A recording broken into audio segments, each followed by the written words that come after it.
Hello and welcome. This is Robin Nistock from Nistock Farms, and I'd like to take you on a virtual tour of our farm, our sheep flock, and show you the products we make.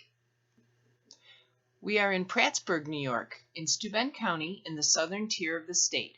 Our property consists of 530 acres of cropland, pasture, and woodlot. We are high on a windy ridge with few neighbors, but lots of wildlife and beautiful scenery. The farm has been in Andy's family since 1925, so we are just a few years from being a century farm. When we married in 1990, I brought along a flock of 11 crossbred sheep who were descended from my father's flock. Although a dairy for decades, we transitioned to only sheep in 2000 after Andy's father passed away and dairying became too difficult for just two people. After the dairy cattle were dispersed, Andy bought a sawmill and began the remodeling of the dairy barn to better suit a growing flock of sheep. We organized the floor plan into bays that can be divided from one another for various management needs. Besides the sheep, we have one awesome dog, Holly, and the obligatory passel of barn cats, who are all neutered, vaccinated, and eat ridiculous amounts of cat chow. We started with both white and colored medium and long wool crossbreds.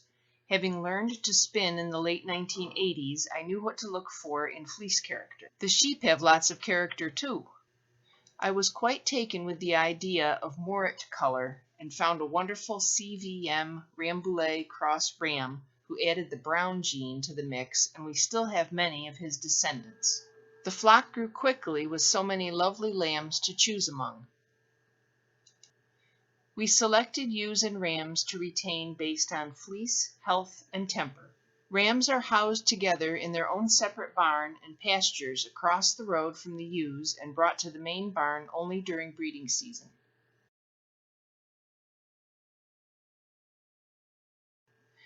In the year 2000, I was smitten with the Cotswold breed.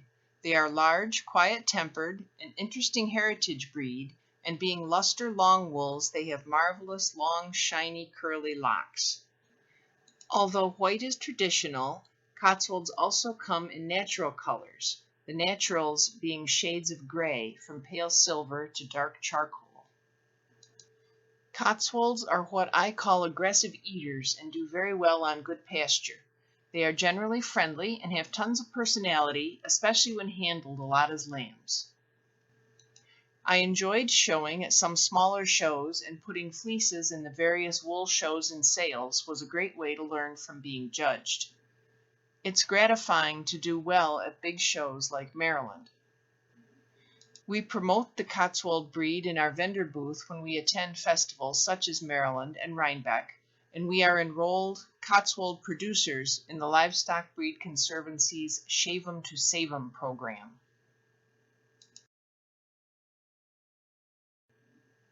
Our grazing season usually runs from early May to late October.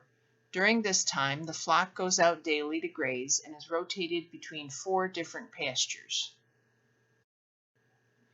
The sheep know the routine and are always eager to follow Andy to the new area. Each pasture has shade and an auto watering tub, so the flock is comfortable even on hot summer days. We round them up every night and bring them back to the barn and barn lot for the overnight hours. All lambing has been in the barn in the months prior to pasture season, so although we have a vigorous coyote population, with this strategy we have never suffered a loss.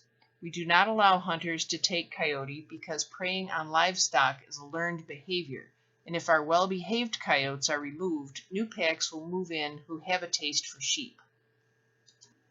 Grazing season usually ends in late October and hay feeding season begins. It's important to not let the sheep overgraze and damage the pasture grass when the plants are going dormant for the winter. Andy and I put up all our own hay.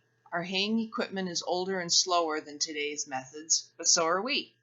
Together we put up between 4,500 and 5,000 small square bales, which lasts the sheep all winter, plus gives us a cushion of leftovers if we suffer a late spring as we did this year. During the best haying weather, Andy orchestrates the work so that he can fill our 5 wagons in one session. Then we unload them that night and the following morning so that we can do it again the next day.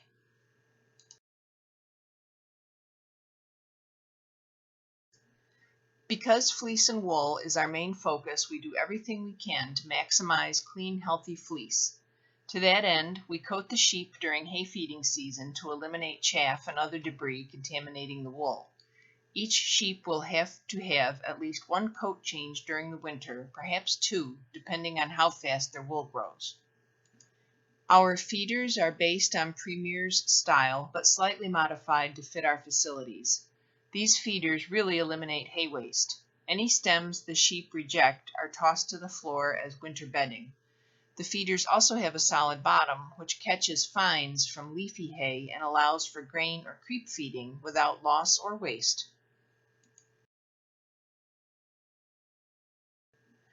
Winters are long for us, but a pretty comfortable few months for the sheep. The barn doors stay open except for during the most severe storms, and the sheep spend their days eating, resting, and being waited on by the shepherds. You can really appreciate the difference in cleanliness when you take a coat off for shearing. An uncoated area that looked fairly clean looks pretty grungy in comparison to what was covered. We currently have about 135 sheep in the flock, and we break the shearing into sessions of about 40 animals a day. Our shearer takes time to be careful of the sheep and the fleece, and neither he nor we move as fast as we used to, so we pace ourselves. Some of the colored sheep have the most interesting patterns of gray shading, which become evident when they are shorn. Shearing days is like opening presents on Christmas. The variety of colors and textures is a joy to see and handle and provides good wool for the majority of projects. The only grade we don't have is true fine wool, such as merino. Because each fleece is unique, we list them individually on our website's fleece page. Most of our fleeces are sold individually to fiber artists. Listings include a picture of a sample lock and as much info as possible so buyers can make sensible choices.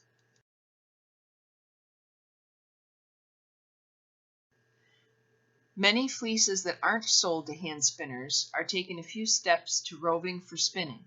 I skirt and wash them here, dye the locks if I don't want the natural color, and then send them off to one of the mills we work with to be made to roving. Sometimes it's a solid color, but often we put three colors together and ask for a roving with the colors laid next to each other. That makes for some lovely and interesting yarn. For people wanting to learn to spin, we put together drop spindle kits with 8 ounces of our roving, a sturdy wooden spindle, and written directions. We believe that well-prepared roving is helpful to the beginner. A novice can make decent yarn out of good fiber, but even an expert can only make mediocre yarn from poorly processed fiber. I have a large Fancy Kitty motorized drum carder and make big 2-foot by 3-foot bats, which can be used for spinning or felting. I start with Cotswold wool, sometimes a solid color, but sometimes blending or making a gradation, and either make a bat of pure Cotswold or add in silk, Firestar, Angelina, or other fibers. It's a very pleasant and creative process, and no two are alike. We also have wool made into quilt batting, which can also be felted, spun, or used for stuffing. This is often made from odd bits of several similar fleeces, but the fiber used is always sound and free from VM. Wool is so versatile. White locks with good curl character are great for Santa bearding and doll hair. Well-formed Cotswold locks, which are clean, but perhaps more off-white than we like, are dyed. Cotswold takes dye beautifully, and the locks are great for embellishment, needle felting, tail spinning, and other craft uses. Cotswold is a creamy white wool by nature rather than a bright snow white like some breeds. We choose the whitest and nicest handling fleeces and batch them together to make knitting yarns. This is the one time I send wool off to the mill raw, as their washing standards are really specific and I don't want to waste time and effort washing only to have them rewash the fiber. We also have some gray Cotswold fleeces made to yarn. Whiter colored, the luster makes these yarns glow. Sometimes, just to have variety, I'll dye batches of yarn in color combos I like. I'm not very scientific about it, and the small batches are not reproducible. To help introduce knitters to Cotswold, I asked a designer friend to come up with patterns using our yarn. We have a pretty shawl in sport weight, and fingerless mitts and a hat pattern, both in bulky. For those who don't spin or knit, we had Cotswold blankets made.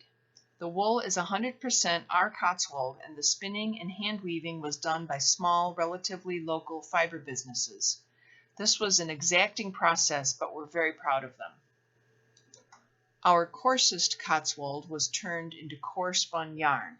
This can be used in weaving, knitting, or crochet on large needles, or even sewn, which is a method I never would have thought of. The newest of our yarn lines using Cotswold is rug yarn for punching or hooking. Cotswold is excellent in rugs and textiles because of its hard-wearing properties and takes dye beautifully. I dyed some sample skeins for a project I'm working on, and this time I took good notes as I would like to replicate these colors. I think rug punching kits are the next logical product to offer. We make a line of our own tools for the fiber artist, and by we, I mean Andy. He does everything from scratch using all our own wood, with the exception of the skein winder bodies. Our skein winders are unique due to a tensioning device on the arms. You can release the tension entirely and use the winder as a swift if you'd like. It can handle the biggest yarn without collapsing or the finest cobweb without damaging it. Another innovative product is our 4-bobbin lazy Kate, our quad Kate, which allows you to ply from up to 4 bobbins at the same time. Bobbins are held at a helpful angle for tension control. The unit is heavy enough that it won't tip or wobble, and a very convenient feature is the cubby that allows you to remove and securely store the bobbin rods for travel or storage. We make blending boards in 72 and 120 teeth per inch. We make frames for hooking and punching. Our frames all feature Howard brush gripper strips for the best and most secure hold on your foundation cloth. Our rug hooking frames come in 3 standard sizes and include collapsible versions for easy storage and travel. We carry Ultra Punch punch needle embroidery tools and make frames and turntables for that craft. We carry Oxford rug punching tools and books and make frames for that purpose.